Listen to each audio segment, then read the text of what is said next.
السلام علیکم second year. آج آپ کا لیکچر نمبر 30 ہے سرکاری مالیات کے بارے میں.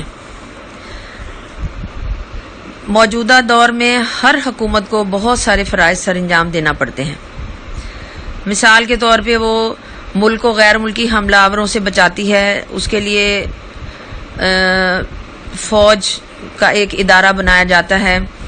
ملک کے اندر امن امان برقرار رکھنے کی بھی ذمہ دار ہوتی ہے، جس کے لیے پولیس ڈپارٹمنٹ جو ہے وہ بنایا جاتا ہے. لوگوں کی معاشرتی فلاح بہبود بھی حکومت کا فرض بن جاتی ہے.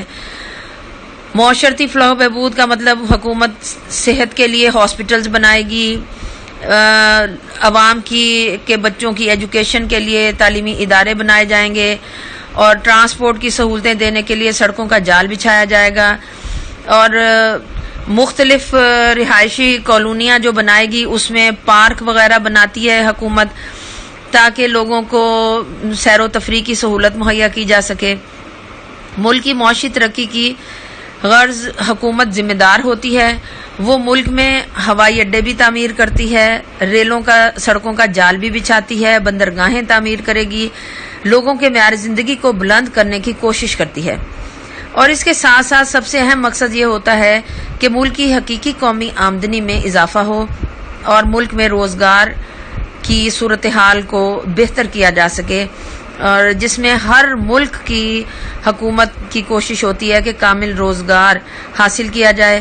کامل روزگار ایسی سچویشن کو کہتے ہیں جس میں تمام لوگوں کو جو کام کرنے کی عمر کو پہنچ چکے ہیں اور کام کرنا چاہتے ہیں، ان کی قابلیت اور صلاحیت کے مطابق ان کو کام دیا جائے. یہ حکومت وقت کی ذمہ داری ہوتی ہے. اس کے علاوہ حکومت مختلف شعبوں جیسے زراعت ہے، صنعت، تجارت، بینکاری کا نظام ہے، اس کی ترقی کے پروگرام بناتی ہے تاکہ ان شعبوں کو زیادہ سے زیادہ ترقی دے کر معیشت کو مستحکم بنایا جا سکے. کیونکہ جب تک یہ جتنے بھی شعبے ہیں یہ ترقی یافتہ نہیں ہوں گے، اس وقت تک کسی بھی ملک کی معیشت یا اکانومی مستحکم سچویشن میں نہیں جائے گی. ان تمام فرائض کی تکمیل کے لیے حکومت کو مالی وسائل کی ضرورت ہوتی ہے، اور ان کے وسائل کا اہم ترین ذریعہ ٹیکس ہوتے ہیں. حکومت براہ راست اور بالواسطہ یعنی انڈائریکٹ اور ڈائریکٹ ٹیکس لگا کر روپیہ اکٹھا کرتی ہے. اس کے علاوہ بعض اوقات حکومت کچھ زائد نوٹ چھاپ کر عارضی طور پر اپنی ضروریات اس قسم کی ضروریات کو پورا کرتی ہے، اور جس کو ہم معاشی اصطلاح میں خسارے کی سرمایہ کاری یا ڈیفیسٹ فائنانسنگ کہتے ہیں. یعنی ایسے فالتو نوٹ چھاپ لینا جس کی بیک کے اوپر کوئی سونا یا چاندی یا کوئی مستحکم زر مبادلہ نہ رکھا گیا ہو، کسی اصول کے تحت وہ نوٹ نہ چھاپے گئے ہوں. ایسے نوٹ چھاپ کر حکومت اپنی ضرورت کے لیے جب استعمال کرتی ہے تو اس کو خسارے کی سرمایہ کاری کہتے ہیں. اپنی ضرورت کو پورا کرتی ہے، اور کئی دفعہ اسے اندرونی اور بیرونی ذرائع سے قرضہ بھی حاصل کرنا پڑتا ہے. یعنی اندرونی ذرائع سے اس طرح سے حاصل کرتی ہے خسارے کی سرمایہ کاری کے ذریعے، یا اپنی سرکاری کفالتیں بانڈز کو سٹاک مارکیٹ میں بیچتی ہے، عوام اس کو خریدتے ہیں، اس طرح سے لوگوں سے قرضہ اکٹھا کر لیتی ہے. یا بیرونی جو انٹرنیشنل جو ادارے ہیں جیسے IMF ہے، ورلڈ بینک ہے، بعض اوقات حکومت کو باہر سے چیزیں منگوانے کے لیے فورن کرنسی کی ضرورت پڑتی ہے، اس لیے بعض اوقات وہ فورن کرنسی کی صورت میں قرضہ ایسے اداروں سے جو انٹرنیشنل لیول کے ہیں ان سے حاصل کرتی ہے. حکومت کی اس پالیسی کو کہ وہ کن وسائل سے مالیات فراہم کرتی ہے، انہیں کس طرح سے خرچ کرتی ہے، ہم مالیاتی پالیسی کا نام دیتے ہیں. اور مالیاتی پالیسی کو جب ہم ڈسکس کریں گے تو اس کو ہم سرکاری مالیات کا نام دیں گے. سرکاری مالیات میں اس بات کا مطالعہ کیا جائے گا کہ حکومت کی آمدنی کے ذرائع کون کون سے ہیں، اور ان ذرائع سے حاصل کردہ آمدنی کو وہ کس طرح سے عوام کی فلاح و بہبود اور ترقیاتی کاموں پر خرچ کرتی ہے. اب سرکاری مالیات کی ڈیفینیشن اور اس کی اصطلاح ڈیٹیل کے ساتھ آپ کو سمجھا دی. اب ہم نے دیکھنا یہ ہے کہ سرکاری مالیات میں اور نجی مالیات یعنی پرائیویٹ سیکٹر میں جو لوگوں کے اپنے پاس جو وہ پیسے کماتے ہیں، اس مالیات میں اور سرکار کی مالیات میں کیا فرق ہے. سرکاری مالیات کے تحت حکومت ایسے اقدامات اور طریقہ کار کا جائزہ لیا جاتا ہے جس کے پیش نظر اس بات کا پتہ چلے کہ وہ مختلف ذرائع سے کس طرح اور کس قدر آمدنی حاصل کرتی ہے، مختلف مدات پر خرچ کرنے کے لیے کون سے اقدامات کرتی ہے اور آمدنی اور خرچ کے تخمینے کیسے لگاتی ہے، جبکہ نجی مالیات کا تعلق عام افراد کی آمدنیوں سے ہوتا ہے کہ وہ کیسے عام افراد اپنی آمدنی حاصل کرنے کے لیے کون سی جدوجہد کریں گے، کون سا کام کریں گے اور اسے پھر اس آمدنی کو اپنی ضروریات زندگی اور دیگر کاموں پر کیسے خرچ کریں گے۔ تو اس میں کچھ سرکاری اور نجی مالیات میں کچھ مشترک خصوصیات ہیں اور کچھ خصوصیات غیر مشترک ہیں۔ جو مشترک ہیں ان میں سب سے پہلے سرکاری اور نجی دونوں قسم کی مالیات کا تعلق اپنے اپنے دائرہ کار میں رہتے ہوئے آمدنی کے حصول اور اخراجات کی تخصیص سے ہوتا ہے، اور دوسرے نمبر پہ دونوں شعبوں کا محدود ذرائع کے پیش نظر بنیادی مقصد ایک ہی ہوتا ہے، یعنی فلاح و بہبود، بہتری، منافع اور ضروریات کا حصول۔ تیسرا پوائنٹ ہے مشترک خصوصیات کا کہ دونوں شعبوں کے مالیاتی طریقہ کار کے تحت مستقبل میں پیش آنے والے حالات اور واقعات کو سامنے رکھا جاتا ہے، جس کے لیے بچتوں کی اہمیت کا احساس دونوں کو ہی ہوتا ہے۔ اب ہے ان دونوں میں نجی اور سرکاری مالیات میں فرق کیا ہے۔ سرکاری مالیات کے تحت ہر سال حکومت اپنی آمدنی اور اخراجات کا تخمینہ لگاتی ہے، اسے مختلف ذرائع سے کس قدر آمدنی حاصل ہوگی اس کا جائزہ لیا جائے گا اور اسے مختلف مدات پر کس طرح سے خرچ کرے گی۔ اس طرح نجی مالیات کے تحت عام افراد بھی اپنی آمدنی اور اخراجات کا تخمینہ لگاتے ہیں، لیکن ان دونوں میں کچھ باتوں کا فرق ہوتا ہے، جس میں سب سے پہلے ہے آمدنی اور اخراجات کا طریقہ کار۔ عام افراد اپنا بجٹ بناتے وقت پہلے آمدنی کا اندازہ لگاتے ہیں اور اس بات کا خیال رکھتے ہیں کہ ان کے اخراجات آمدنی سے بڑھ نہ جائیں۔ اگر عام افراد کی آمدنی بڑھ جائے تو وہ اپنے اخراجات بڑھا لیتے ہیں، اور اگر ان کی آمدنی کم ہو جائے تو وہ اپنے اخراجات کو کم کر لیتے ہیں اور صرف بنیادی ضروریات زندگی کی اشیاء خریدتے ہیں۔ بس وہ اخراجات کو اپنی آمدنی تک محدود رکھنے کی کوشش کرتے ہیں، لیکن اس کے برعکس حکومت پہلے اپنے اخراجات کا تخمینہ لگاتی ہے کہ آنے والے سال میں مختلف مدات پر کتنی رقم خرچ ہوگی، مختلف شعبوں پر کتنے اخراجات ہوں گے، اور اس کے مطابق وہ آمدنی کو حاصل کرنے کا جائزہ لے گی، اور اگر آمدنی کم ہوگی تو نئے ٹیکس لگا کر اس کو بڑھا لیتی ہے۔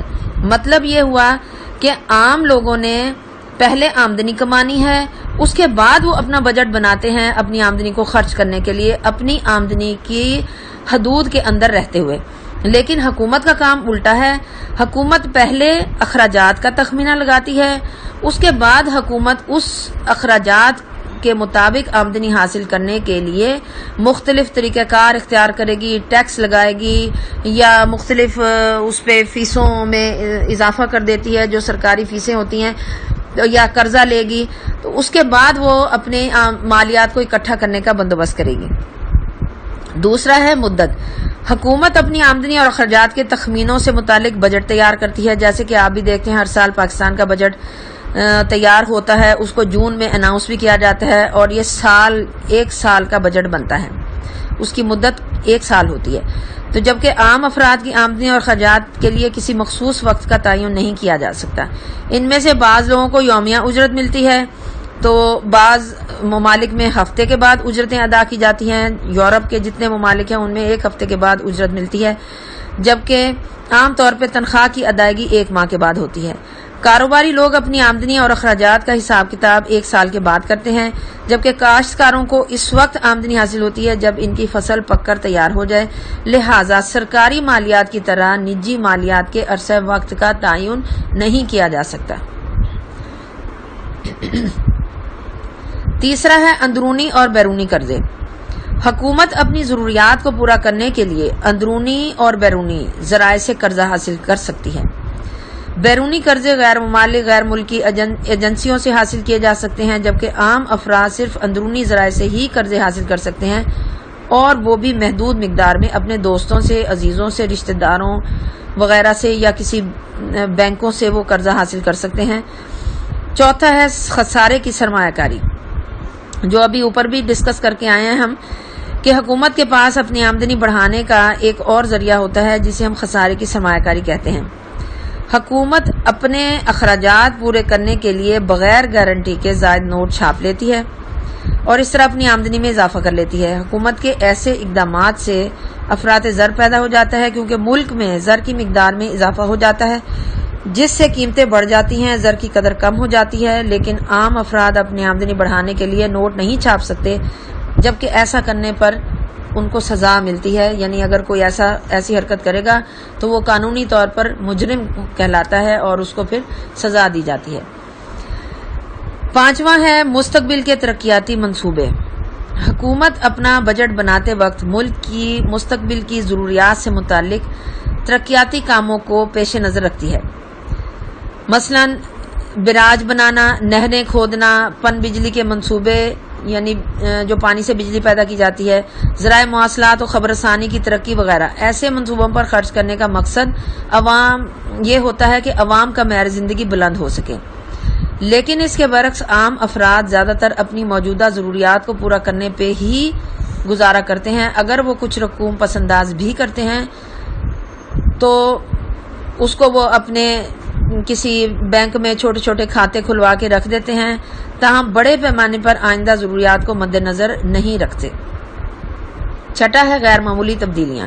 حکومت کے وسائل اور اختیارات چونکہ وسیع ہوتے ہیں، اس لیے وہ اپنی آمدنی اور اخراجات میں بڑی بڑی تبدیلیاں آسانی سے کر سکتی ہے اور مطلوبہ منصوبوں کے لیے اندرونی بیرونی ذرائع سے سرمایہ حاصل کر سکتی ہے، لیکن نجی افراد کی آمدنی اور اختیارات محدود ہوتے ہیں، لہٰذا ان کے لیے اخراجات میں بڑے پیمانے پہ تبدیلی ممکن نہیں ہوتی۔ پھر ساتواں ہے فاضل بجٹ۔ عام لوگوں کی یا افراد کی پرائیویٹ سیکٹر میں کوشش یہ ہوتی ہے کہ ان کا بجٹ فاضل بنے، یعنی ان کی آمدنی جو وہ کما چکے ہوتے ہیں وہ زیادہ ہو اور اس سے ان کے اخراجات کم ہو جو انہوں نے بعد میں آمدنی کو خرچ کرنا ہوتا ہے۔ وہ کوشش کرتے ہیں کہ اخراجات کم کریں تاکہ کچھ نہ کچھ رقم سیو ہو جائے، لیکن حکومت کا بجٹ اگر ہر سال فاضل ہو تو اس کو اچھا نہیں سمجھا جاتا، کیونکہ حکومت نے پہلے اخراجات کا تخمینہ لگانے کے بعد پھر ٹیکسوں سے آمدنی اکٹھی کرنی ہے، جو لوگوں پہ ٹیکس لگا کر آمدنی حاصل کی جاتی ہے، براہ راست ٹیکس یا بالواسطہ ٹیکس۔ تو اس چیز کو اچھا نہیں سمجھا جاتا کہ حکومت فاضل بجٹ بنائے، اس طرح سے عوام پر ٹیکسوں کا غیر ضروری بوجھ پڑ جاتا ہے۔ حکومت کا بجٹ اگر متوازن ہو تو اسے بہتر خیال کیا جاتا ہے۔ آٹھواں ہے سرکاری مالیات کی تشہیر۔ حکومت اپنے بجٹ کی خوب تشہیر کرتی ہے۔ اخبارات، ریڈیو، ٹیلی ویژن، دوسری سرکاری ایجنسیوں کے ذریعے اس بات کو مشتہر کیا جاتا ہے کہ آنے والے سال میں حکومت کی آمدنی کتنی ہوگی اور کتنے نئے ٹیکس لگائے جائیں گے۔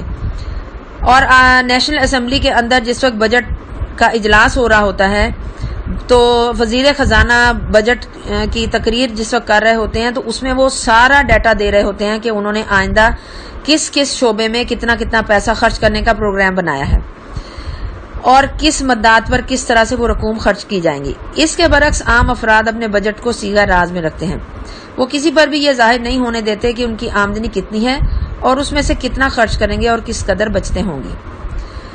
پھر ہے مالیات سے متعلق ریکارڈ کی تیاری اور تحفظ۔ سرکاری مالیات کے تحت حکومت کی آمدنی اور اخراجات سے متعلق اعداد و شمار اور دوسری ضروری تفصیلات کا باقاعدہ ریکارڈ رکھا جاتا ہے اور نیا بجٹ بناتے وقت اس کو مد نظر رکھا جاتا ہے، جبکہ نجی مالیات کے تحت لوگ عام طور پر اپنی آمدنی اور اخراجات سے متعلق ریکارڈ محفوظ نہیں رکھتے۔